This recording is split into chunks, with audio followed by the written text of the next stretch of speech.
So it's a 53-year-old woman named Deborah Ramirez, and she reached out to the magazine, specifically to Ronan Farrow. Now, he's the journalist who has risen to fame for having broken a lot of the Me Too stories about sexual harassment or sexual assault. And she said, I, too, have a story about Brett Kavanaugh, this Supreme Court nominee. And she said, as you said there, that during a very drunken party at a university dormitory at Yale, where Brett Kavanaugh was a first-year student, that they were playing a drinking game.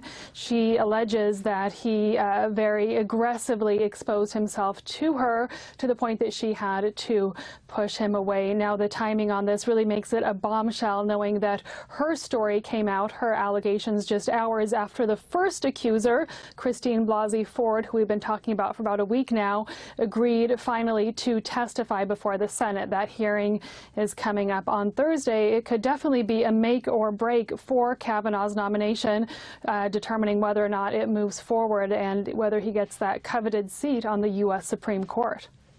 What's going to happen on Thursday at that Senate hearing? Is it going to be Blasey Ford speaking directly to the committee? Are lawyers going to be involved?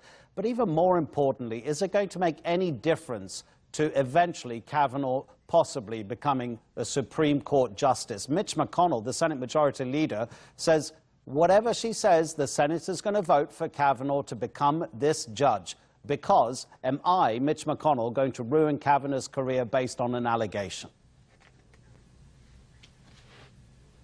Well, it's going to be a huge week. So many eyes will be watching that hearing. We know that Christine Blasey Ford herself will testify, and also that Brett Kavanaugh will testify. The exact makeup of the people questioning them, I'm not sure of yet, but we know that the Republicans, the GOP, are trying to work very carefully the optics so that it essentially doesn't look like a bunch of older conservative white males questioning a woman, which is what we saw over 20 years ago in the infamous now Anita Hill, Clarence Thomas hearings, which was something quite similar to what we're seeing now. So whether it will make a difference in the end, a lot of analysts and predictions are saying in terms of him being actually clinching that seat, probably not. The Senate can go ahead and vote, and since there's a Republican majority, put him on the Supreme Court. However, the public backlash, if that happens, will be massive. So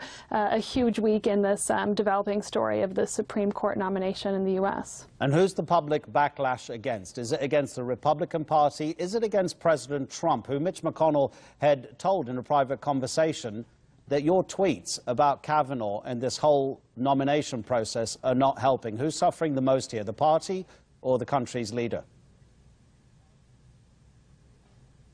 I would say a bit of both. Certainly, the people who voted for President Trump knew that he was also, allegedly responsible for similar types of assault and indecent conduct with women. So in some ways, it's no surprise, really, that he is defending Kavanaugh.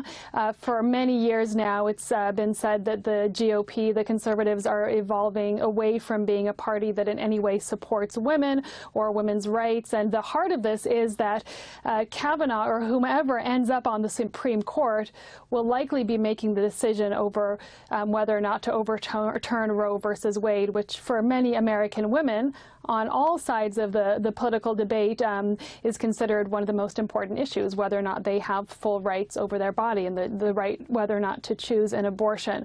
So a backlash again potentially against President Trump, against the GOP, and against all males who are making decisions over the bodies of women. So abortion really and Roe versus Wade being overturned, the biggest touch point behind the Supreme Court nomination, and why people say that this particular nomination at this point in history is such an important matter.